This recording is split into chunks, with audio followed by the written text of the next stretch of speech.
अस्सलामुअलैकुम दोस्तों, कैसे हैं आप सब। उम्मीद है आप सब बिल्कुल ठीक होंगे।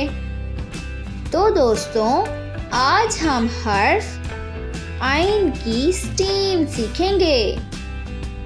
ये है हर्फ आइन और इसकी आवाज़ है अ।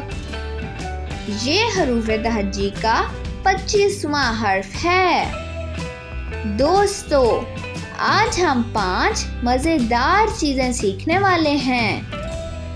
पहली, साइंस। दूसरी, टेक्नोलॉजी। तीसरी, इंजीनियरिंग।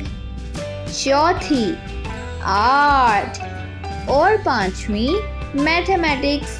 तो चलिए दोस्तों, शुरू करते हैं। घरों और इमारतों को बनाने में इस्तेमाल होने वाली अशिया का नाम बताएं। वीडियो के लिंक को इस्तेमाल करके आइन वाले अल्फाज की पहचान करें। ब्लॉक्स की मदद से इमारत बनाएं। अगले सफ़े पर दी गई औरत की तस्वीर में रंग भरें। कमरा जमात में आइन से बनने वाली अशिया की गिनती करें। उम्मीद है आपको इसमें बहुत मज़ा आया होगा।